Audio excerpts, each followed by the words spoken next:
ఈ అక్కలు ముంచే అక్కలు. ఈ అక్కల మాటలు వింటే బతుకు జుబిలీ బస్ స్టాండే. ఇక ఇంకేం మొహం పెట్టుకొని వచ్చి మాట్లాడుతుందో, ఎందుకు మాట్లాడుతుంది? ఈ మాటలు ఎంత చిల్లర మల్లరగా ఉన్నాయోల్లా మీరే చెప్పుర్రి. ఇట్లా అన్నది కూడా ఎవరనుకుంటాన్రు? మన ముఖ్యమంత్రి రేవంత్ సారు, చిన్న ముఖ్యమంత్రి బట్టి సారు నిండు అసెంబ్లీలా మన బీఆర్ఎస్ ఎమ్మెల్యే సబితమ్మను గిన్ని గనం మాటలు అన్నారు. మీరే చెప్పురిగా, ఆడోళ్ళను పట్టుకొని ఇన్ని గనం మాటలు అనొచ్చునా? అసలు అసెంబ్లీలా ఒక మహిళా ఎమ్మెల్యేని పట్టుకొని ఇన్ని గనం మాటలు అంటుంటే నాకే కండ్ల పొంట నీళ్ళు వచ్చినాయోల్లా. ఎంత ఘోరం ఇది! అగో చూడు అసలు ఏమైందో కథ. అసెంబ్లీ మీటింగులు నడుస్తున్నాయి కదనోల్లా. అగో మన ముఖ్యమంత్రి వర్యులు శ్రీమాను రేవంత్ సారి వారి నోటి నుంచి జాలువారిన ఆనిముత్యాలను 3 ముక్కలల్ల ఈనుండ్రి. వెనకాలు ఉండే అక్కలు ఇక్కడ ఉండి చెప్పి ఇక్కడ ముంచి అక్కడికి తేలిండ్రు. ఆ అక్కల మాటలు విన్నాడు అనుకో జూబ్లీ బస్ స్టాండ్ లో కూర్చోవాల్సి వస్తుంది. అధ్యక్ష, ఏంది అసలు? అసలు ముఖ్యమంత్రి కుర్చీలో కూసున్నోళ్ళు అనవలసిన మాటలేనా? ఈ అక్కలు ముంచేటోళ్ళు ముంచుతారు అని మహిళా ఎమ్మెల్యేను అనుడేంది? బాధ అనిపిస్తుందా అనిపియదా? రేవంత్ సార్ మాటలకు బాధతోని సబితక్క ఏమన్నదంటే, అధ్యక్ష, ముఖ్యమంత్రి గారు ఒక మాట అన్నారు కేటీఆర్ గారిని, నీ వెనక కూర్చున్న అక్కలను నమ్ముకోవద్దు, మోసం చేస్తున్నాడు. ఏం మోసం చేసినాం అధ్యక్ష? ఏం ముంచినాం అధ్యక్ష? ఈయనను ముంచినాం అధ్యక్ష. ఈయనను బతిన్లాడి పార్టీలోకి రా తమ్ముడు అని చెప్పి, నువ్వు వస్తే భవిష్యత్తులో ఈ పార్టీకి నువ్వు ఆశాకిరణం అవుతావు అని చెప్పి పార్టీలకు ఆహ్వానించినా లేదా గుండె మీద చేసుకొని చెప్పమనండి అధ్యక్ష. ఎందుకు టార్గెట్ చేస్తున్నావు? ఏం మోసం చేశాం? ఇప్పుడు కాదు అధ్యక్ష, ఎలక్షన్లు వచ్చినప్పుడు కూడా నా కాన్ఫిడెన్స్ అట్లేగా అధ్యక్ష. సబితక్క పొద్దున ఒక మాట మాట్లాడుతుంది. ఏం మాట్లాడినాం? పొద్దున ఒక మాట, రాత్రి ఒక మాట. ఎవరిని అవమానిస్తున్నావు ఒక్కసారి ఆలోచించండి ముఖ్యమంత్రి గారు.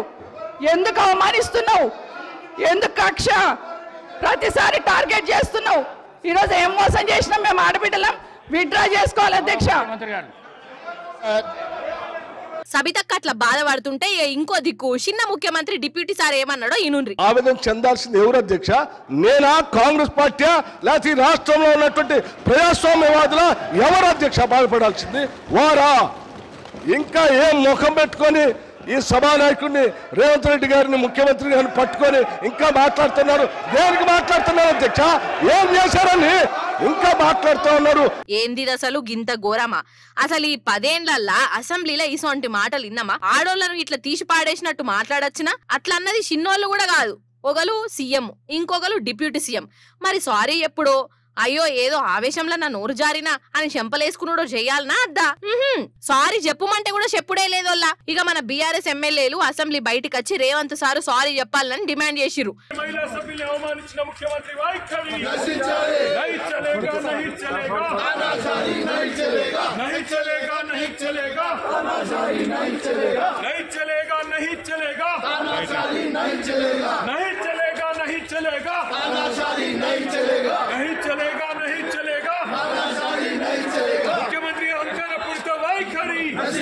मुख्यमंत्री अहंकार पूरित వైఖరి మహిళా సభ్యురాలిని అహంకారపూరితంగా అవమానించిన ముఖ్యమంత్రి వైఖరి.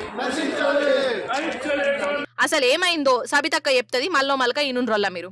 ఈ రోజు రేవంత్ రెడ్డి గారికి నిజంగా ఆ 4 కోట్ల ప్రజలకు సంబంధించిన సీట్ అది. ముఖ్యమంత్రి అంటే రేవంత్ రెడ్డి గారు సొంతమేం కాదు.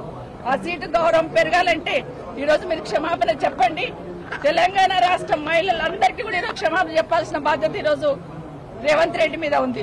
బట్టి గారు, గౌరవనీయులు డిప్యూటీ సీఎం గారు, మీరు మాట్లాడిన మాట ఏదైతే ఉందో ప్రతి ఇంట్లో ప్రతి ఆడబిడ్డకు తగులుతుందండి. ఎందుకంటే మొహం పెట్టుకొని వచ్చిందనే మాట చాలా బాధ అనిపిస్తుంది.